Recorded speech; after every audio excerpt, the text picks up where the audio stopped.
Good afternoon and thank you for joining us in this edition of the Bilingual News on Canal International. Bonjour Junior Roussin. Bonjour Régina Leketanda, merci de regarder le 13h sur Canal International. Voici les titres de votre journal.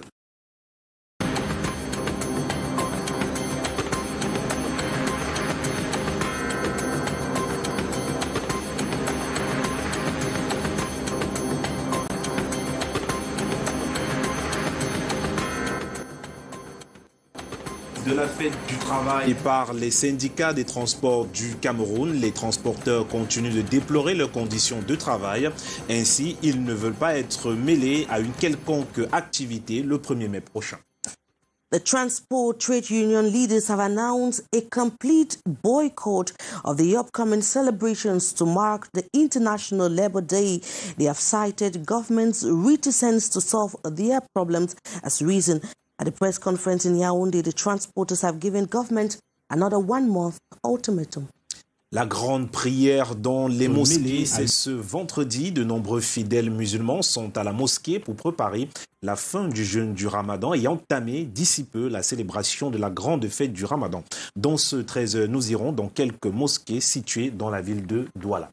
And farmers in Ambam in the south region of Cameroon, who are mostly youths, have decried the bad state of the roads and absence of bridges over rivers, which they claim retard the economy of the area.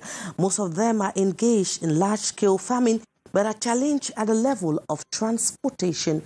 Those were our major stories.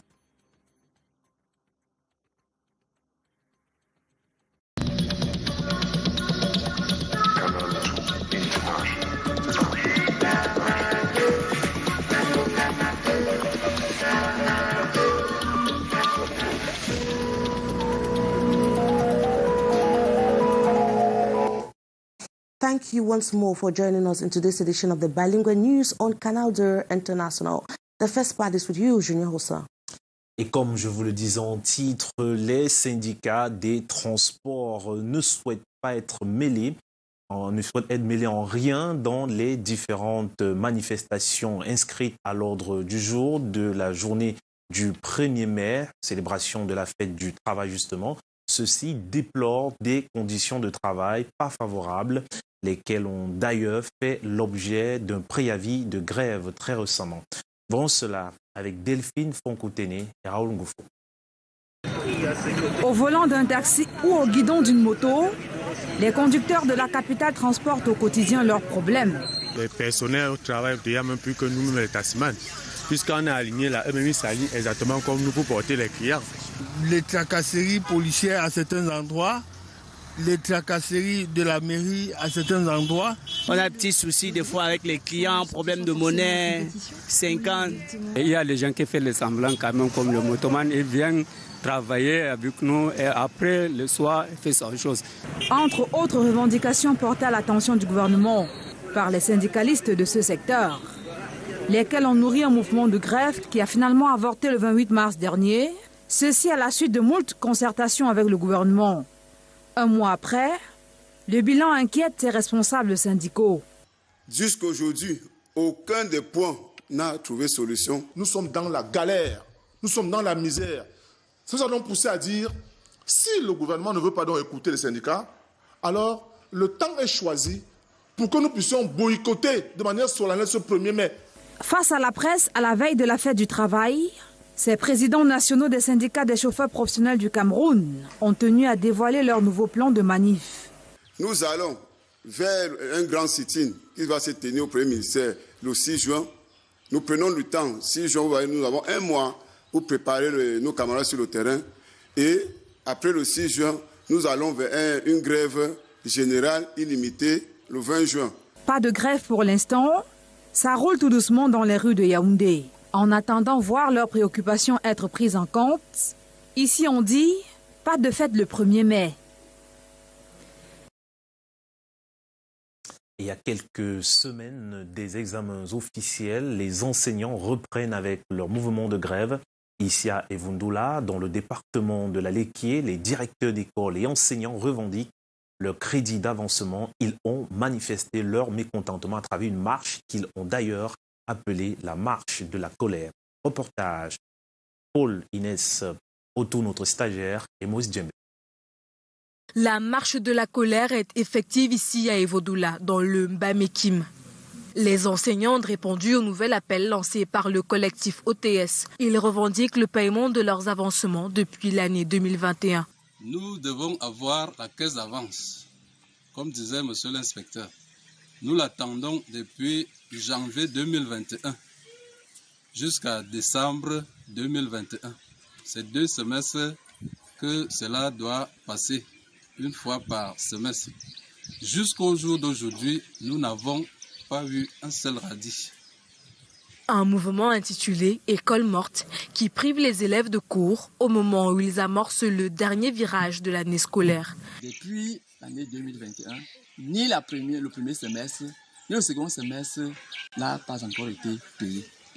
Pire encore, le premier semestre a été détourné par le percepteur de la ville, qui se la coule douce, quelque part dans un coin de la République. Toutes les autorités sont saisies et jusqu'à ce présent, nous attendons la solution. Au quotidien, nous sommes asphyxiés parce que chacun essaie de mettre la main dans la poche pour le fonctionnement de l'école ou alors faire des prêts. Parce qu'on ne doit pas fermer les écoles totalement. Nous demandons seulement qu'ils nous comprennent et qu'ils résolvent nos problèmes. Malgré les interventions des autorités, ces enseignants restent fermes dans leur position de grève tant que leur dette ne sera pas soldée.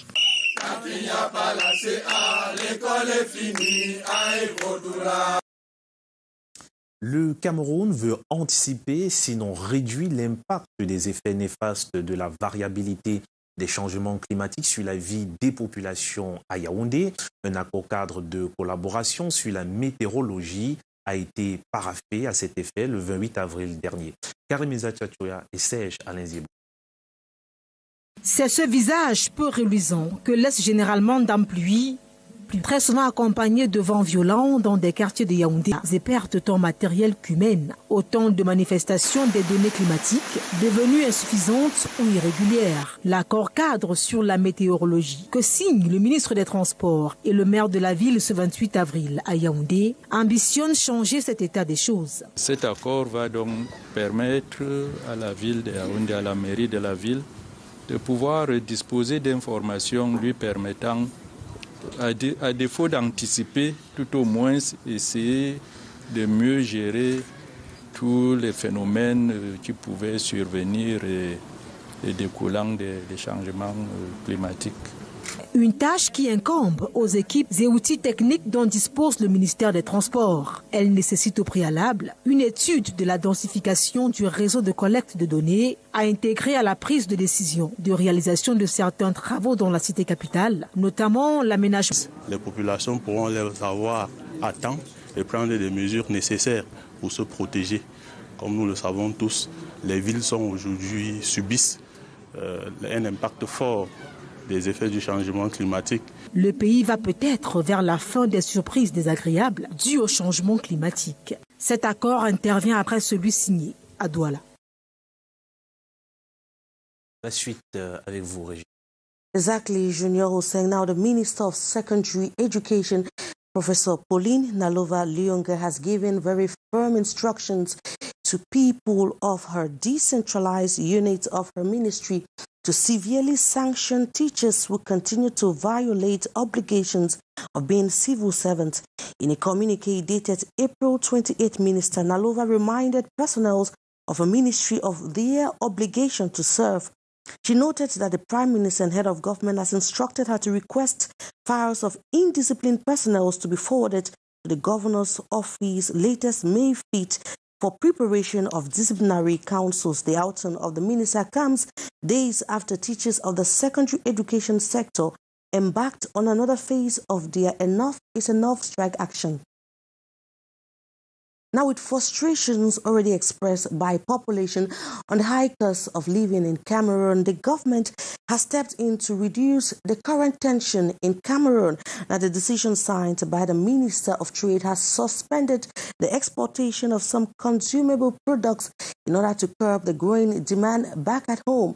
Our reporter Gladys Ambodibang has been speaking to some economic experts who say the decision of government may not change much as a result of the war in Ukraine. Her report.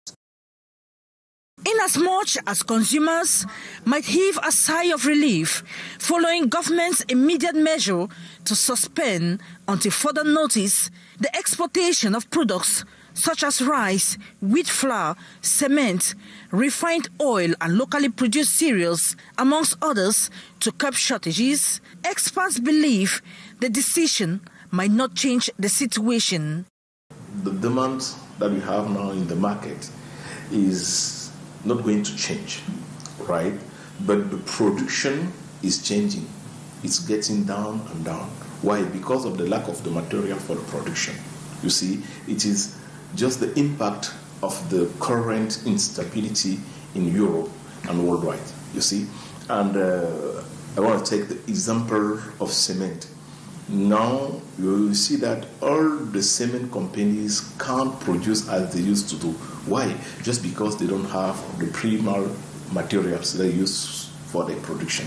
I will take the example of the clinker. The best solution who can be take the long time is to boost internal production, is to boost the population to usually product and transform the local product. Apart from raw material being exported for the production of some of these products, experts add these companies depend heavily on diesel fuel for production, and which is currently in short supply.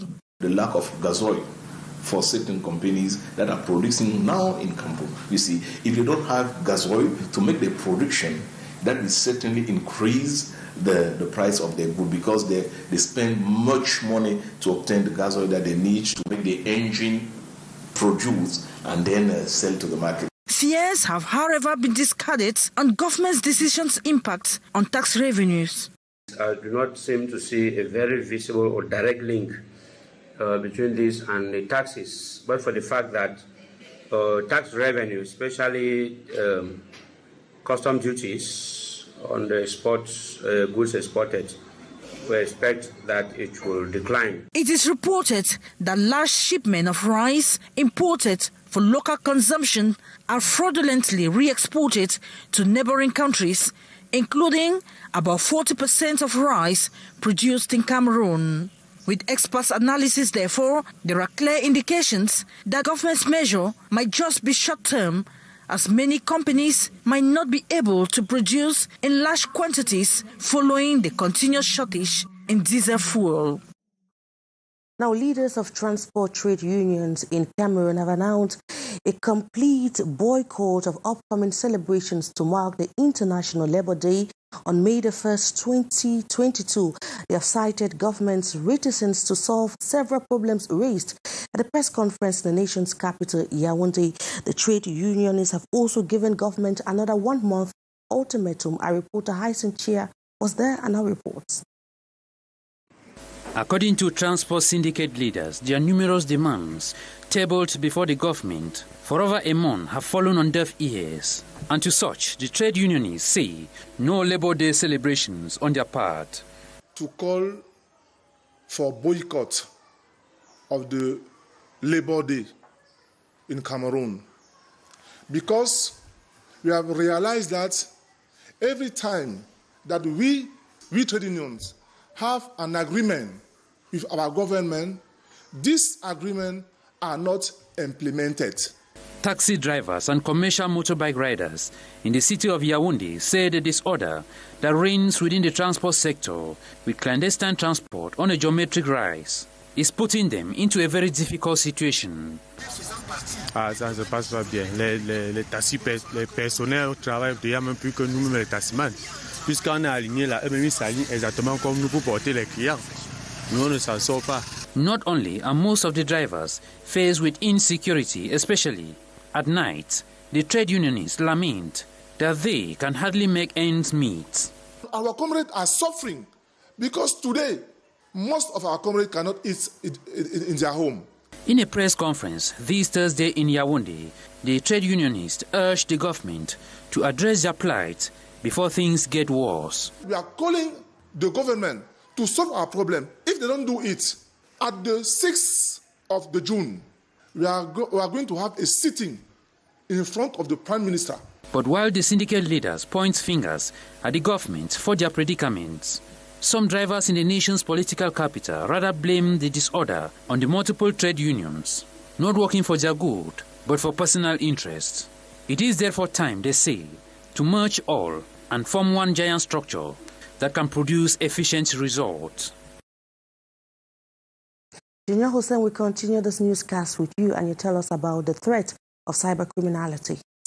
Mettre en lumière le rôle joué par les médias cybernétiques dans les différentes formes de menaces à la sécurité au Cameroun, c'est le but d'un colloque de 2 jours ouvert hier jeudi à Yaoundé sous l'initiative de l'École internationale des forces de sécurité. Retour sur ce colloque avec Anissé Boudier et Luc Vaudou. Le développement des réseaux sociaux entraîne aujourd'hui des conséquences parfois préjudiciables pour des individus, des organisations et même des États. Atteinte à l'honneur et à la dignité, destruction des biens, perte de ressources entre autres. Le cyberespace apparaît désormais comme une réelle menace à la sécurité. Le sujet est au centre du colloque international de 2 jours, ouvert ce 28 avril à Yaoundé. Nous nous sommes donnés pour objectif non seulement de permettre la compréhension de la notion de la médiacratie cybernétique, mais également de cerner ses divers contours et de mettre en exergue le florilège d'acteurs qui opèrent dans ce domaine ou dans ce secteur. Et nous voulons également, à travers cette rencontre scientifique internationale, essayer d'identifier les modes opératoires de ces acteurs de l'insécurité qui opèrent dans le cyberespace et envisager par la suite l'identification des médias des médias bien sûr qui sont perméables aux actes d'insécurité. La rencontre est organisée par l'École internationale des forces de sécurité via son centre de recherche et de documentation. En ouvrant l'atelier ce jeudi, le ministre délégué à la présidence chargé de la Défense, Joseph Betty Assomo, invite les participants à s'y mettre résolument afin d'arriver à des moyens à même de contrer l'insécurité par voie des médias sociaux. Que ces 2 jours soient donc riches en enseignements et nous édifient davantage sur les dynamiques médiacratiques et leurs interférences dans le champ sécuritaire international.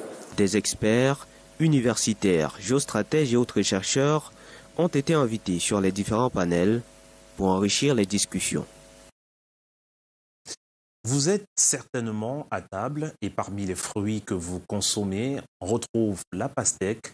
Le Trésor vous propose une incursion dans la culture de ce mélange d'eau, direction San Mélima, avec Lille Piedjou et Manuquit.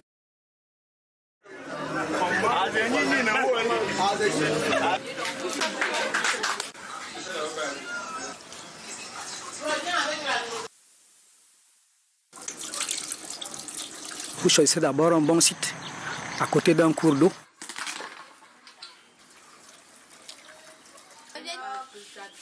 J'ai dégusté. Donc nous pouvons consommer soit... Toutes nos excuses pour la qualité de cet élément. Régional Iketanda. And of course, we stay in a related story where farmers in Ambam, in the south region of Cameroon, who are mostly young people, have decried the absence of good roads and the lack of bridges over rivers that can help them transport their produce to the market. Now the farmers are mostly involved in large-scale agriculture, but transportation remains a major hurdle. As we end the following report with you, Maureen. According to the World Bank statistics, 60% of Cameroonian population is made up of youths below 25, but researchers say this workforce is relatively unused because most young people find agriculture unattractive. In Ambam, in the Thames Valley, it is a contrary ambience. Here, youths are fully engaged in agriculture as a means of survival. Their main problem is the bad state of the roads and the absence of bridges over rivers, which links up several villages. The main problem is the bad state of the roads. This has rendered our job as farmers a nightmare. It's so difficult transporting crops from the farms right up to the market. Situated some 30 kilometers from the chief town and 42 kilometers from other villages, Ambam remains a hub for agriculture, especially cash crops. Even though a trained teacher, this man engaged fully in agriculture because of lack of employment. Actuellement, je suis enseignant, mais je suis au chômage non recruté. I am a trained teacher and unemployed for now. Reason why I engage in agriculture, that is the cultivation of plantains, cocoa and others, just to make ends meet. I could not continue to wait for a white-collar job while my family die of hunger. But the only problem we face here is transporting the crops from the farms to the market. It's our biggest challenge. J'étais obligé de me lancer dans l'agriculture puisque c'est ça, seule la terre ne trahit jamais. Inhabitants are calling on governments to construct bridges over rivers, which is the only way to boost the economy of the area. Now, violence in school milieu has been on the rise in recent times across schools in Cameroon. Now, drug possessions and consumption by young people has equally become commonplace in most schools across Cameroon. Now, to redress these issues, actors of the National Platform for Child Protection met in Yaoundé at the Ministry of Social Affairs to find new ways of curbing these ills amongst young people. Our reporter Beatrice Ngamo was there and now tells us more. Violence is flowering in our schools these past 2 years. Instances of students attacking, stabbing, beating teachers, students against students abundant. This issue and children addiction to drugs in and around the schools, the focus of our reflection Thursday in Yaoundé. The actors of the National Platform for the Protection of the Child in Cameroon brainstormed on better ways to not only check this rising phenomenon, but also address these problems. Results from a study and reports from those in charge of education indicates that the children are the author. They are consuming all those elements given by the environment, new technology and other things. They are using it without control. It is normal because they are immature. Their immaturity notwithstanding, there is need to enlighten them. We need to let them know that all what is presented is not positive. They have to learn to distinguish the negative and the positive elements which are presented by the environment.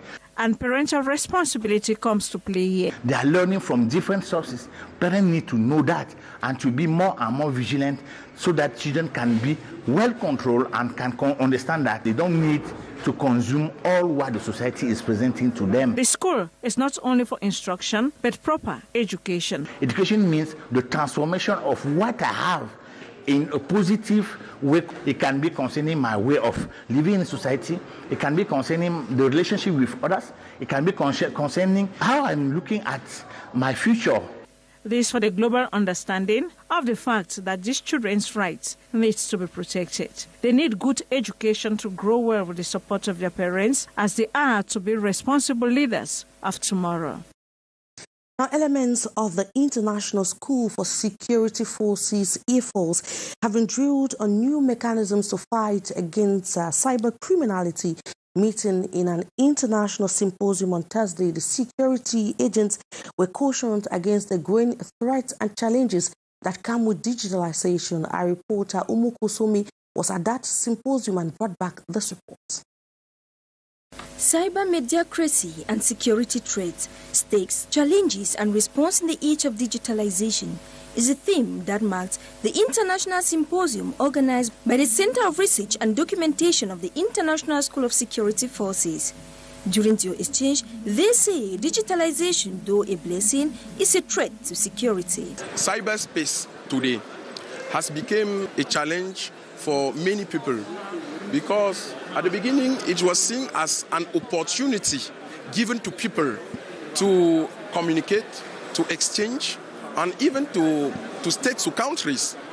But some people have chosen to transform this opportunity to a curse. Instead of being a land of peace, a land of communication, we are now concerned and facing a land of insecurity. Seeking for solutions, clarified terminology of the cybernetic mediocracy concept to draw up a critical assessment of regulatory mechanism and many others are some of the major issues to be handled during this symposium of the A-Force. We are expecting from today that we can be able to understand the meaning of mediacracy and cyberspace, to identify the different actors, to seek or identify their modus operandi, and also to see how we can face it through the solution which we hope will appear after the 2 days of discussion. The 2 days come together. This Thursday was chaired by the Minister Delegate at the Presidency in charge of Defense, Joseph Biti Asomo, who urged the participants to use the new knowledge to combat the rising phenomenon. And Junior Hussein, we're wrapping up this edition of the Bilingual News with some religion where Muslim faithfuls have observed their last day of prayer ahead of the feast of the Ramadan. C'est justement une note d'actualité. Dans ce 13h, dernier vendredi du mois de Ramadan, les fidèles musulmans, depuis 13h, assistent à la prière du jour. Vous le voyez en image, principalement réservée à la pénitence et à la repentance avec Allah. Eh bien, quelques images de la mosquée sénégalaise ici à Douala. Voilà. C'est à l'écran où la prière regroupe des centaines de fidèles ravis de dire merci au Très-Haut. La suite, c'est dans le 19h50, régionalique. Exactly, Junior. Thank you. End of this edition of the Bilingual News on Canal International. But stick around if you can. Programs continue on Canal International. At 3:30, more news comes up from the regions. And at 6:15, Morinzo will be back for the news in the English language. At 7:50, catch Alain Jocelyn Kanga for the French news. But from us here in the studio, it's goodbye and God bless.